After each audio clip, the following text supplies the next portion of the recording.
नमस्कार दोस्तों, इस वीडियो के माध्यम से मैं आप सभी का अपने चैनल ज्योतिष साधना में एक बार फिर से स्वागत करता हूं। इस वीडियो में हम ये समझने की कोशिश करेंगे कि जुड़वा बच्चों की कुंडली यद्यपि एक जैसी दिखती है, लेकिन उनकी जिंदगी एकदम अलग अलग क्यों होती है।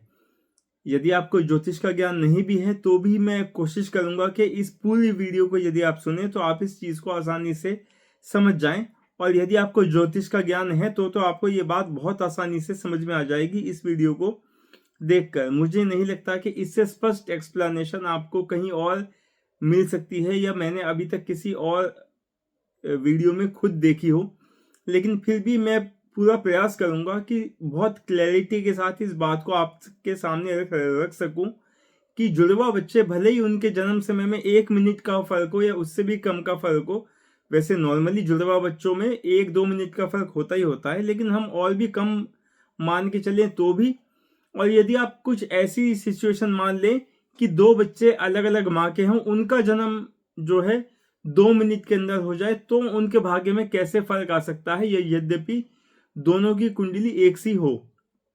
देखो, आपके जैसी जिंदगी वाला कोई व्यक्ति आपको दूसरा नहीं मिला होगा आज तक। आप एकदम यूनिक हो, तो जो भी आपके अंदर यूनिकनेस है वो आपके जन्म कुंडली में परिलक्षित होनी चाहिए, यानी वो रिफ्लेक्ट करनी चाहिए।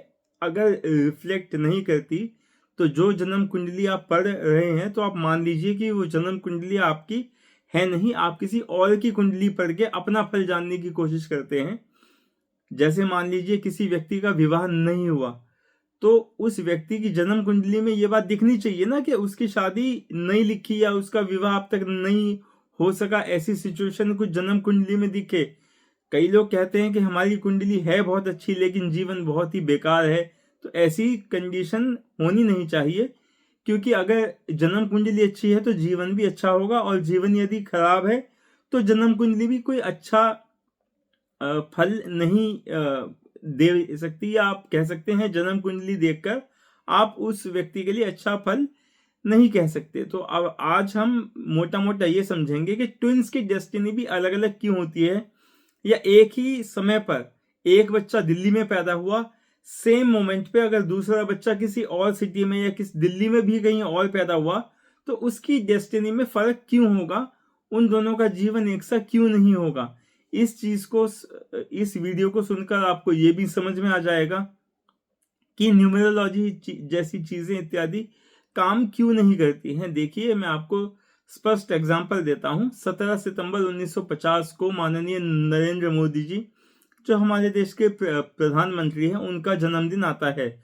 उस दिन और भी बहुत बच्चे पैदा हुए होंगे। यदि आप गूगल सर्च करेंगे तो इंडिया में एक दिन में 68,000 बच्चे पैदा होते हैं केवल इंडिया में। तो सोच लीजिए दुनिया भर में कितने बच्चे पैदा होते होंगे। अब उन 68,000 में केवल एक मोदी जी तो प्राइम मिनिस्टर बने। आप बाकी लोग पॉलिटिक्स में आए या नहीं आए, और आए तो कितना सक्सेसफुल हुए, उनको कोई नहीं जानता। हम केवल मोदी जी को जानते हैं। तो ये यूनिकनेस जो होती है ना भाग्य में, ये कहाँ से आती है, कैसे आती है, हर व्यक्ति डिफरेंट क्यों होता है, इस वीडियो में समझने का प्रयास करते हैं। आइए आगे चलते हैं। आगे बढ़ने से पहले मैं आपको एक चीज छोटे में समझा दूं कि हो सकता है कुछ इवेंट कुछ नेटिव्स की लाइफ में सेम हो। जैसे भाई बहन हैं तो सबके पिताजी की मृत्यु एक दिन होगी, दादाजी की मृत्यु एक दिन होगी, है ना। तो ऐसे कुछ इवेंट तो आपके दूसरे की लाइफ से मैच कर सकते हैं, लेकिन सारे ही इवेंट मैच करें ऐसा तो पॉसिबल नहीं होता। और आपने भी देखा होगा कि ऐसा होता नहीं है कि आपके जैसा बंदा आपको कहीं लाइफ में मिला हो कि जिसके लाइफ के इवेंट सेम आपके जैसे हो, इवन आपके घर के आसपास भी नहीं होगा। तो ऐसा क्यों होता है, इस वीडियो में हम समझेंगे। इस वीडियो को कृपया ओपन माइंड से देखिए। यदि आपका कोई फीडबैक है, क्वेश्चन है, सजेशन है, तो आप निश्चित रूप से कमेंट सेक्शन मेरा खुला होता है, आप वहां पे कमेंट करके बता सकते हो। दूसरी बात, इस वीडियो को लाइक अवश्य करें यदि आपको चीजें समझ में आए तो, और मेरे चैनल को सब्सक्राइब करें ताकि मैं ऐसे वीडियोस और बना के आपके सामने लेके आ सकूं। तो दोस्तों, इस समय ये सॉफ्टवेयर आप अपने सामने देख सकते हैं। इसके कुछ बेसिक्स मैं आपको पहले समझा दूंगा, लेकिन अब मेरा ध्यान इस स्क्रीन पर ना होकर सामने लैपटॉप की स्क्रीन पर होगा, तो आपको शायद ऐसा फील हो। मैं यहाँ पे नहीं देख रहा, तो कृपया इस चीज़ को कंडोन कीजिए। और अब मैं जो है रिकॉर्डिंग स्टार्ट करता हूँ, जिससे कि आप लोग जो है चीज़ों को समझ सकें कि हो क्या रहा है। तो यहाँ पे हम सबसे पहले देखते हैं कि आप अपने सामने किसी नेटिव का बर्थ चार्ट देख सकते हैं, जिसकी कि बर्थ डिटेल्स आप लेफ्ट बॉटम में यहाँ पे देख सकते हैं। मैंने डमी डिटेल्स डाल रखी हैं। 12 मार्च 1984 सुबह 9:10 पे इस नेटिव का बर्थ हुआ था। वैसे तो इंडिया में 1 मिनट में आप समझ लीजिए 45 बच्चे पैदा होते हैं, और कभी भी सेकंड की वैल्यू जो हम एंटर करते हैं वो ज़ीरो हो तो बहुत किस्मत की बात है, नहीं तो बर्थ टाइम में थोड़ा बहुत फ़र्क मिलता ही है, जो हमें रेक्टिफाई करना होता है। नीचे आप देख सकते हैं मैंने इस नेटिव का एग्जैक्ट बर्थ प्लेस का लॉन्गिट्यूड डाला हुआ है, जो इस नेटिव का जहाँ पे बर्थ हुआ था वो लोकेलिटी के कोऑर्डिनेट्स मैंने इनपुट किए हुए हैं। इसके बाद दोस्तों यदि आप देखेंगे तो ऊपर 2 टेबल्स बन के आए हैं। एक तो आई है प्लानिटरी पोजीशन की टेबल बन के, तो ये जो प्लानिटरी पोजीशन की टेबल है ये यहाँ पे आप देख सकते हैं। और इसके नीचे जो कस्पल पोजीशन है, यानी हाउसेस की क्या पोजीशन है इस गिवन लोकेशन पे प्लेसिडस सिस्टम के अकॉर्डिंग, वो टेबल आप यहाँ पे देख सकते हैं। प्लेसिडस सिस्टम में एज्यूम किया जाता है कि एक हाउस एग्जैक्टली 30 डिग्री का नहीं होता, क्योंकि आप देखो हमारे यहाँ दिन और रात भी एग्जैक्टली 12 घंटे के नहीं होते। तो जैसे हाउस 30 डिग्री से कम भी हो सकता है, 30 डिग्री से ज़्यादा का भी हो सकता है। वो डिपेंड करता है कि आपकी लोकेशन क्या है, साल का कौन सा समय चल रहा है, उस हिसाब से डिपेंड करता है। तो यदि आप दोस्तों यहाँ पे देखेंगे कि जो पहला कस्प है यानी असेंडेंट जिसे आप कह सकते हैं यहाँ पे, तो ये जो है मेष राशि में 19 डिग्री 55 मिनट पे स्टार्ट होता है, ठीक है, 19 डिग्री 55 मिनट्स। अब इसको 30 डिग्री का होने के लिए इसको टॉरस साइन में 19 डिग्री 55 मिनट में ख़त्म होना चाहिए, लेकिन ये कहाँ ख़त्म हो जाता है 18 डिग्री 36 मिनट पे, यानी ये 30 डिग्री से थोड़ा सा कम है। ऐसे ही अगर ये कम हो गया तो 360 पूरा करने के लिए कोई हाउस जो है 30 डिग्री से ज़्यादा का भी होगा। तो ऐसे करके प्लेसिडस सिस्टम काम करता है। खैर ये बात हमारे ज़्यादा इम्पोर्टेंट नहीं है हमारे लिए। सबसे पहले आप देखिए कस्प का जो स्टार्टिंग पॉइंट होता है उसकी कोई पोजीशन होती है। हम कहते हैं कि भैया कस्प जहाँ पे शुरू हुआ वहाँ पे कौन सी राशि थी। जैसे आप कहते हो कि आपका लगन मेष है, यानी आपके असेंडेंट में जहाँ से आपका असेंडेंट शुरू हुआ वहाँ पे मेष राशि थी, या आपके असेंडेंट के मिड पॉइंट में मेष राशि थी, कुछ भी आप कह सकते हो। यहाँ पे हम स्टार्टिंग पॉइंट पे जो राशि लेते हैं उसको लेते हैं। अब देखो स्टार्टिंग पॉइंट किसी ना किसी राशि में होगा। आप अपने आप को एज्यूम कीजिए आप अभी किसी ना किसी जगह पे हैं, है ना। मान लीजिए कि आप दिल्ली में हैं, तो अगर मैं आपसे कहूँ कि भैया मैं इस समय दिल्ली में हूँ, तो क्या दिल्ली में आके आप मुझे ढूंढ पाएंगे? नहीं ढूंढ पाएंगे। आप कहेंगे दिल्ली तो बहुत बड़ी है। ऐसे ही राशि भी बहुत बड़ी होती है। राशि 30 डिग्री का एक स्पैन होता है, उसके अंदर प्लैनेट कहीं पे भी हो सकता है। इतने बड़े एरिया को एक ऐसे बता देना कि मेरा प्लैनेट इस राशि में है, ऐसे आप को ग्रहों की पोजीशन को पिन पॉइंट करने में समस्या आएगी। लेकिन अगर आप मुझे ये बता दो कि आप दिल्ली के कनॉट प्लेस एरिया में हो, तो मैं बाकी सारी दिल्ली छोड़ के कनॉट प्लेस एरिया पे अपना ध्यान केंद्रित कर सकता हूँ। ऐसे ही हम राशियों को भी छोटे हिस्सों में डिवाइड करते हैं और उस छोटे हिस्से को नक्षत्र कहा जाता है। एक राशि में 2.25 नक्षत्र होते हैं, आप जानते होंगे। इसके बाद क्या होता है कि जो कनॉट प्लेस है वो भी बहुत बड़ा एरिया है, देखा जाए तो वहां भी आप मुझे नहीं ढूंढ सकते। वहां इतनी सारी बिल्डिंग है, इतना सब कुछ है, आप कैसे ढूंढ पाओगे मेरे को? नहीं ढूंढ सकते ना। तो ऐसे ही एक नक्षत्र भी 13 डिग्री 20 मिनट का होता है, जो कि काफी बड़ा एक एरिया होता है। अब क्या है कि आप मुझे कहते हो कि मैं कनॉट प्लेस में डी ब्लॉक में हूं, तो मैं डी ब्लॉक में आपको ढूंढूंगा, लेकिन डी ब्लॉक में भी काफ़ी सारी बिल्डिंग्स हैं, तो वहाँ पे भी आपको ढूंढने में डेफिनेटली मुझे समस्या आएगी। वैसे ही नक्षत्र को भी जब हम छोटे हिस्सों में डिवाइड करते हैं उसे सब लॉर्ड कहते हैं। एक नक्षत्र को 9 अनइक्वल छोटे हिस्सों में डिवाइड किया जाता है। एक अनइक्वल छोटे हिस्से को सब लॉर्ड कहते हैं। नक्षत्र स्वामी, यानी उप नक्षत्र कह सकते हैं आप उसे, तो उसे सब लॉर्ड कहते हैं। तो सब लॉर्ड में भी एक थोड़ा बड़ा एरिया होता है। तो हम क्या करते हैं, अगर मैं आपको कह दूं कि मैं डी ब्लॉक में फलाने सिनेमा घर के टिकट काउंटर पे आपको मिल जाऊंगा, तो एक तरीके से मैंने अपनी लोकेशन पिन पॉइंट कर दिया आपके लिए। तो हमने क्या किया, सब लॉर्ड को भी 9 अनइक्वल छोटे हिस्सों में डिवाइड कर दिया। तो जो है यहाँ से ग्रह की पिन पॉइंट, यानी एक जो पोजीशन होती है हाउस की या ग्रह की कोई भी पोजीशन, उसको पिन पॉइंट करने में हमें बहुत आसानी हो गई। हमें पता चल जाता है इस छोटे से रीजन में ही हाउस का स्टार्टिंग पॉइंट है या कोई प्लैनेट पोजिटेड है। तो जो ये सबसे छोटा हिस्सा होता है ना, इसको हम कहते हैं भैया सब लॉर्ड। ठीक है, यानी उप नक्षत्र स्वामी, जो कॉलम आप यहाँ पे देख सकते हैं। अब आप यदि देखेंगे तो पहले घर का सब लॉर्ड कौन है, यानी असेंडेंट का सब लॉर्ड, तो कस्प 1 के यहाँ जो यदि मैं एक रेक्टेंगल बनाऊं तो आप पाएंगे कस्प 1 का सब लॉर्ड मून है। ऐसे ही कस्प सेकंड का सब लॉर्ड भी आप देखो मून है। कस्प 3 यानी तीसरे घर का जो सब लॉर्ड है, कस्प और घर सेम चीज होते हैं, इसको इंटरचेंजेबली यूज करते हैं हम लोग। तो तीसरे कस्प के सब लॉर्ड भी जुपिटर है। चौथे घर के सब लॉर्ड भी चंद्रमा है। पांचवें छठे घर के सब लॉर्ड जुपिटर है। सातवें घर के सब लॉर्ड सूर्य है यानी सन। अब आठवें घर के सब लॉर्ड वीनस है। नौवें घर के राहु है। 10वें घर के राहु है। 12वें घर के भी राहु है और 11वें घर के शनि है। तो यहां से आपने देखा ये सब लॉर्ड बहुत छोटा एक रीजन होता है जहां पे कोई ग्रह या कस्प का स्टार्टिंग पॉइंट पोजिटेड होता है।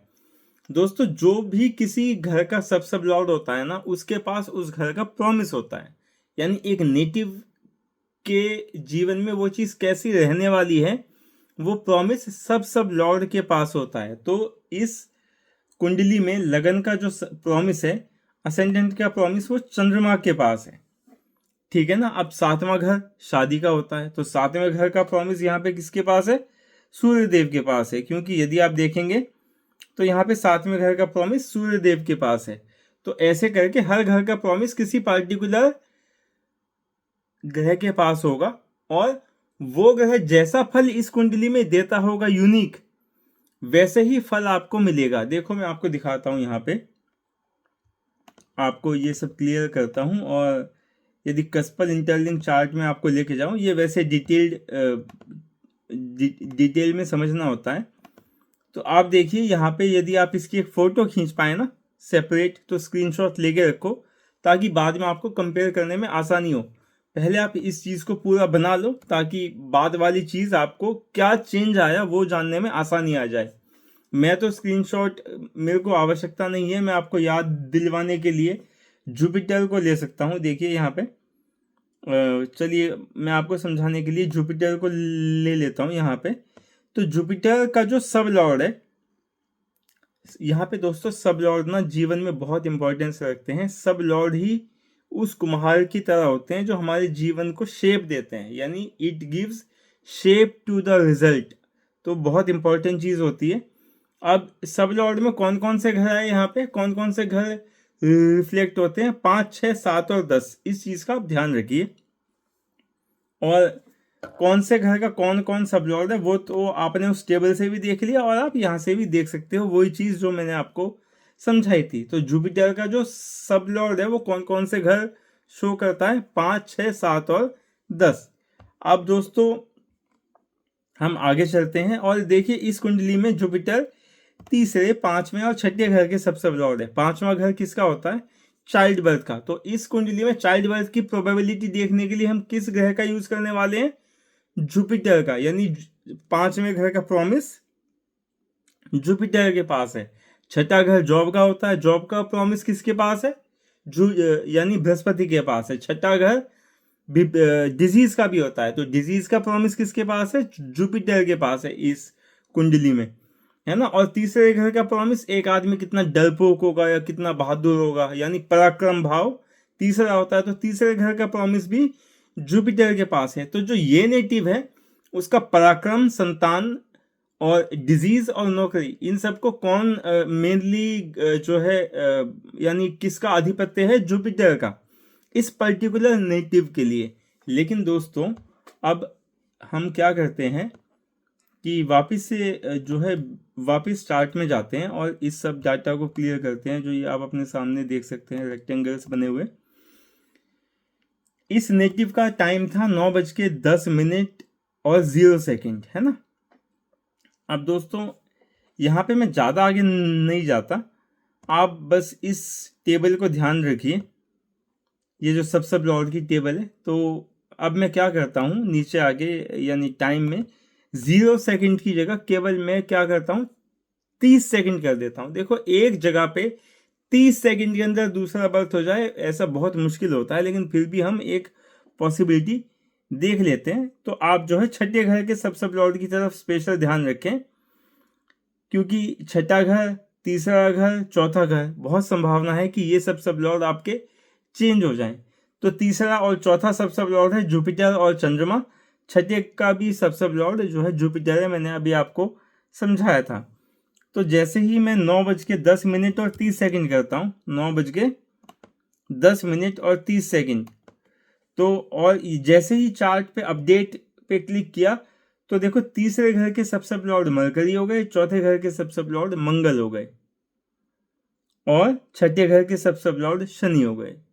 तो देखो ये नेटिव ऑल तो 30 सेकेंड बाद ही जन्मा, लेकिन इसका पराक्रम भाव, इसका बीमारी का भाव, इसका नौकरी का भाव और इसका संतान उत्पत्ति का भाव, सबके प्रॉमिस अलग अलग ग्रहों के पास चले गए। देखो कितनी जल्दी जो है किस्मत चेंज हो गई, है ना।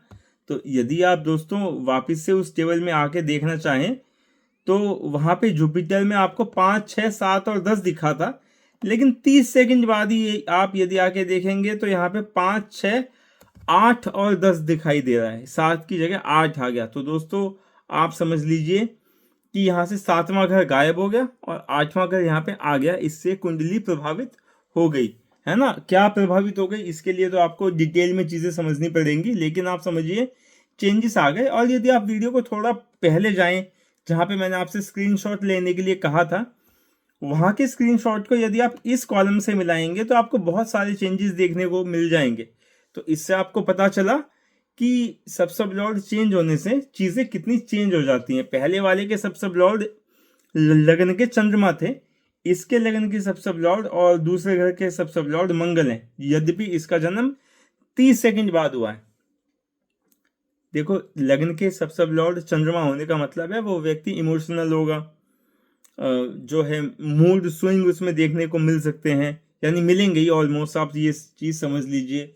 यानी वो व्यक्ति प्यार करेगा तो जी भर के लोगों से प्यार करेगा, और जब इसका उस सब्र का बांध टूट जाएगा तो वो भैया एक ऐसी बाढ़ की तरह हो जाता है जो सब कुछ अपने साथ बहा के लेके चले जाता है। लेकिन इस नेटिव के लगन के सब लॉर्ड कौन है? मंगल, जो देवताओं के सेनापति हैं। मंगल को एक्सरसाइज के साथ एसोसिएट किया जाता है ना। और यहाँ पे दूसरे घर के सब लॉर्ड भी मंगल हैं। तो देखो चीज़ें यहाँ पे चेंज हो गई ना। मंगल आप समझते होंगे मंगल की नेचुरल सिग्निफिकेशंस क्या होती हैं, चंद्रमा से एकदम इतर होती हैं, एकदम भिन्न होती हैं। तो ऑल्दो ये नेटिव 30 सेकंड बाद ही पैदा हुए, लेकिन इनकी लाइफ एकदम अलग है। अब मैं आपको एक चीज़ और समझाता हूँ कि इसी मोमेंट पर यदि चंडीगढ़ में कोई व्यक्ति पैदा हो जाए तो क्या उसकी कुंडली और इसकी कुंडली सेम होगी इस व्यक्ति की? ठीक है, तो हम यहाँ से इस सब को क्लियर करते हैं डेटा को, और जो है भैया हम वापस से वहाँ चलते हैं चार्ट डिटेल्स पर। ठीक है, और ये सबसे नीचे जो लोकेशन आप देख रहे हैं ना, यहाँ पे मैं चंडीगढ़ में पीजीआई है एक, सेक्टर 17 के पास है। मैप में मेरे को एग्जैक्टली ध्यान नहीं है, बट चंडीगढ़ में पीजीआई हॉस्पिटल है। उसका कुछ लोकेशन मैंने ओपीडी का सर्च किया था तो ये आया, आप मान लीजिए। तो मैटरनिटी भी आसपास ही होगा, मैं ये एज्यूम कर सकता हूँ। तो मैं केवल लोकेशन चेंज करता हूँ और आप देखेंगे जैसे ही मैं अपडेट चार्ट पे क्लिक करूंगा तो इस सब लॉर्ड का जो कॉलम है इसको मिलाइए। आप थोड़ा सा यदि कॉपी पेन निकाल के यूज करना चाहें ना तो आप इस सब लॉर्ड की कॉलम को उतार लीजिए कि कस्प 1 का सब लॉर्ड मंगल है, कस्प 2 का भी मंगल है, कस्प 3 का बुध है, कस्प 4 का भी मंगल है, ऐसे कर करके कस्प 12 तक उतार लीजिए।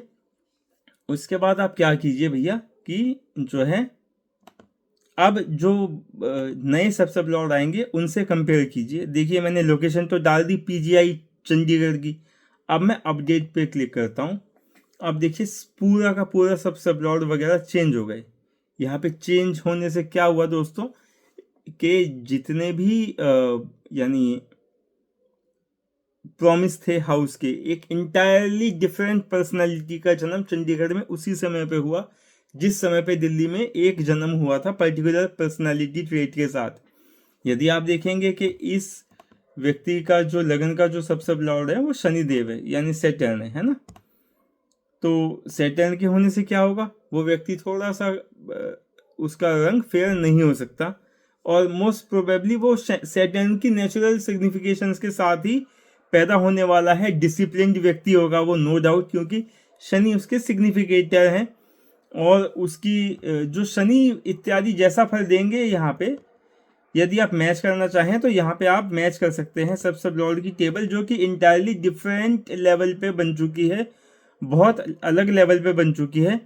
जुपिटर पे वहाँ पे आपको 5, 6, 8 और 10 दिखाई दे रहा था, यहाँ पे 5, 6 और 10 है। 8 गायब है यहाँ पे, 8वां अगर यहाँ से गायब हो गया आपने देख लिया तो आपने देखा 2 नेटिव सेम लोकेशन पे 30 सेकंड बाद जन्म हुए, उनके भी कुंडली में फर्क है, और 2 नेटिव सेम सेकंड पर अलग अलग लोकेशंस में पैदा हुए, उनके भी जीवन में फर्क है। तो दोस्तों यही बर्थ टाइम रेक्टिफिकेशन की इंपॉर्टेंस होती है और इसी वजह से हर एक नेटिव जो होता है वो अलग अलग होते हैं, किसी की भी लाइफ सेम नहीं होती है। आशा है दोस्तों आपको यह वीडियो पसंद आई होगी, इससे आपने बहुत कुछ सीखा होगा और आप ये समझे होंगे कि हर एक नेटिव अपने आप में यूनिक क्यों होता है और उसकी यूनिक होने के पीछे कौन सी चीज रोल प्ले करती है।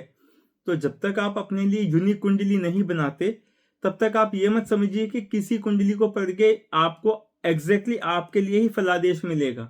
जो कुंडली आप पढ़ते हैं वो किसी दूसरे व्यक्ति की भी हो सकती है या बहुत व्यक्तियों पर लागू हो सकती है। तो आपके लिए यूनिक फलादेश तभी मिलेगा जब आप वह कुंडली पढ़ें जो केवल आप ही के लिए बनी है। तो अगले वीडियो में हम किसी और विषय पर बातचीत करेंगे। मैं प्रभु श्री राम से प्रार्थना करता हूँ कि वो आप सब पर अपना मंगलमय आशीर्वाद बनाकर रखें। जय सिया राम दोस्तों।